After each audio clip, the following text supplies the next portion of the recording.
வணக்கம் பவித்ரா. நெல்லை மாவட்டத்தில் இரண்டாவது நாளாக சுமார் 10,000 மீனவர்கள் இன்று கடலுக்கு மீன்பிடிக்க செல்லவில்லை. 1500 நாட்டு படகுகள் கடற்கரை ஓரங்களில் நிறுத்தி வைக்கப்பட்டுள்ளது. இந்திய வானிலை ஆய்வு மையத்தின் எச்சரிக்கைப்படி மன்னார் வளைகுடா மற்றும் கன்னியாகுமரி கடல் பகுதிகளில் காற்றானது மணிக்கு 40 முதல் அதிகபட்சமாக 55 கிலோமீட்டர் வரை வீசக்கூடும் எனவும், மேலும் கனமழை முதல் மிக கனமழை பெய்ய வாய்ப்புள்ளது என இந்திய வானிலை ஆய்வு மையம் தெரிவித்த எச்சரிக்கையின் அடிப்படையில் மீன்வளம் மற்றும் மீனவர் நலத்துறை சார்பில் மீனவர்கள் யாரும் கடலுக்கு செல்ல வேண்டாம் என அறிவிக்கப்பட்டது. இதனை அடுத்து இன்று இரண்டாவது நாளாக நெல்லை மாவட்டத்தில் உள்ள கூட்டப்புலி, பெருமணல், இடிந்தகரை, உவரி மற்றும் கூத்தன்குழி உள்ளிட்ட 10 மீனவ கிராமங்களில் உள்ள சுமார் 10,000 நாட்டு படகு மீனவர்கள் கடலுக்கு மீன்பிடிக்க செல்லவில்லை. இதனால் சுமார் 1500 நாட்டு படகுகள் கடற்கரை ஓரங்களில் நிறுத்தி வைக்கப்பட்டுள்ளது.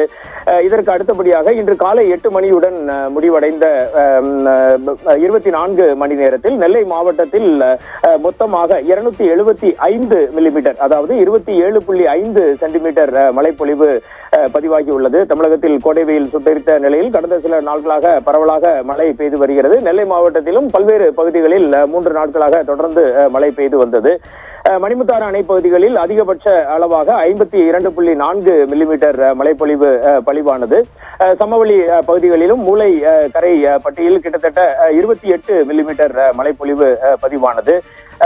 இந்த மழையினால் பொதுமக்கள் மற்றும் விவசாயிகள் மகிழ்ச்சி அடைந்துள்ளனர். மாவட்டத்தின் பிரதான அணையான பாபநாசத்தில் கிட்டத்தட்ட 51 அடி நீர் உள்ளது. மற்றொரு பிரதான அணையான மணிமுத்தாறில் 85.7 அடி நீர் உள்ளது.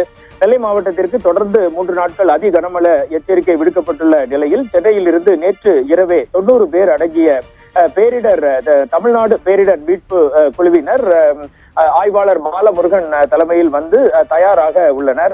திருநெல்வேலி மாவட்ட நிர்வாகமும் அதி கனமழை எதுவும் நேற்று தென்காசி மாவட்டத்தில் ஏற்பட்டது போல எதுவும் நேர்ந்தால் உடனடியாக பாதுகாப்பு நடவடிக்கைகளை மேற்கொள்ள தயாரான நிலையில் உள்ளனர்.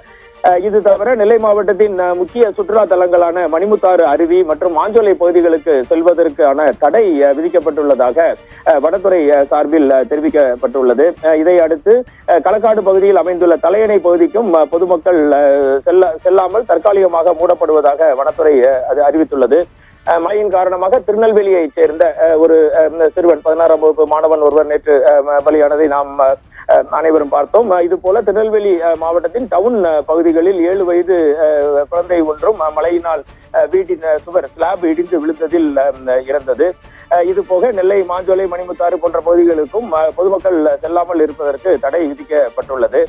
மழை அளவு தொடர்ந்து எப்படி இருக்கும் என்பதை பொறுத்து அடுத்த கட்ட நடவடிக்கைகள் இருக்கும் என மாவட்ட நிர்வாகத்தின் சார்பில் தெரிவிக்கப்பட்டுள்ளது. கூடுதல் விவரங்களுக்கு நன்றி வனராஜ்.